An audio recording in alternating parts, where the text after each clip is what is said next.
Hello, advanced English learners. Mary Daphne here.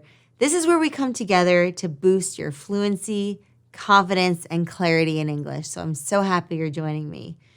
Sorry is one of the most overused words in the English language. And not because people are apologizing left and right. It's because sorry gets used when it shouldn't. Meaning, sorry gets used even when someone is not apologizing. For example, someone bumps into you while you're waiting online for movie tickets, and you say, sorry. Your best friend mixed up the dates for your coffee catch-up, and you say, sorry. Your landlady says that you need to fix the leak in the ceiling, and you say, sorry. Your partner thinks that you're overreacting to something that they said, and you say, sorry. All right, so this is not the appropriate usage of sorry.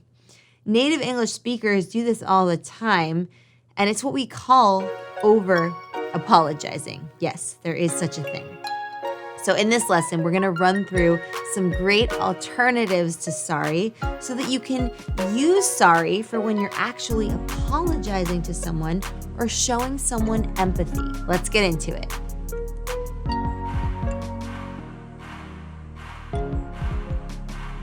All right, so here are the alternatives to sorry that you can use. Silly me or clumsy me. So this is putting the responsibility on you, and you are taking accountability for your actions. For example, if you broke a coffee mug by mistake, you could say, silly me, the mug just slipped out of my hand. I'll Venmo you to cover the cost. Or let's say that you spilled coffee on someone's shirt. You could say, clumsy me, I'll dry clean your shirt for you. So say silly me or clumsy me and offer to cover the cost or replace the item for the person. Oh gosh, oh goodness. Similar to the above, you can use this for the times that you need to hold yourself accountable for something. Saying, oh gosh, I forgot about our appointment. Or, oh my goodness, I lost the book that you lent me. I'll buy you a new one. Oops or whoops. Oh, whoops or oh, oops is a good word for when you make a little mistake, a little snafu. For example, whoops, I forgot to make pumpkin bread today. I'll make it tomorrow instead. But you could also use it as a subtle way of pointing out a slight issue and making a request to fix it. For example, oops, the heat isn't on, is it? Do you think we could turn it on? It's really cold in here.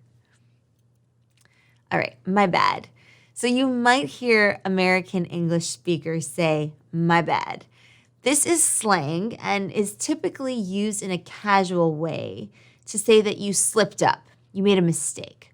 Like maybe you forgot something, maybe you lost something. Either way, you're owning up to this error on your part, right? It's your fault, and you're recognizing that you're to blame by taking responsibility. For example, my bad, I totally blanked on our lunch date today. Let me make it up to you and treat you to dinner tonight if you're free.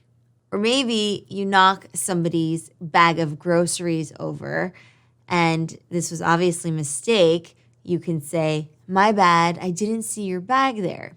Typically, you want to use this phrase really only in casual settings among close friends, as it wouldn't really be appropriate in a professional context. All right, the next one, excuse me or excuse me. I love this one because it can be used as a way to politely interrupt a conversation, but also to explain a social faux pas or a social no-no. For example, excuse me, I'd like to add to that point. Or, excuse me, but I disagree with that statement, and here's why. With a slightly different intonation, excuse me, where you elongate the excuse and you place an emphasis on the me, excuse me. That's a way to point out a social faux pas. Like, excuse me, but no one gave me the memo to wear this hat to this wedding.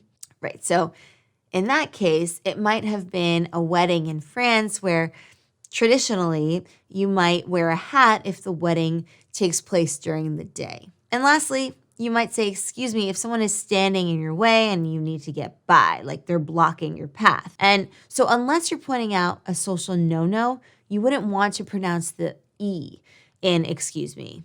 You just say, excuse me. All right, pardon me, pardon, or I beg your pardon. Now, these are great phrases and words to use when you didn't hear or understand what someone said and you would like them to repeat it. So something like, pardon, could you repeat that? Or, I beg your pardon, what did you say? I dozed off for a minute there. Or, pardon me, I missed that. Or, pardon me, I didn't catch that. Right? This is a quite formal and very polite way. So you would use these types of phrasings in, professional contexts like at work. All right. And the next one, coming through on your right, on your left. This is a fun one. This is when you're outside, typically. You're doing some sort of physical activity and you want to alert the people around you. So for example, you might say, on your right, as you're running, right? And as you're passing some pedestrians, some people who are walking on their right. And if you're biking, you might say, on your left, before you pass them, to alert the runners that you're biking past them on their left, right? That's why we say on your left so that they're aware. All right, so there you have it, advanced English learners. 7 different ways of saying sorry without saying sorry. Remember to avoid over apologizing and really reserve sorry for when you need to apologize, commiserate with someone, or show empathy towards someone. Other than that, use the alternatives that I shared with you in this lesson. So now that I shared the strategies, can you think of any other alternatives to sorry for when you make a little mistake, a little slip up, and you want to own up to it? Share that with me and the Advanced English community in the comments down below. And if you love this lesson, please be sure to let us know. Don't forget to smash that like button, subscribe, and turn on notifications so that you don't miss any of these lessons. I will see you in the next one. Bye for now.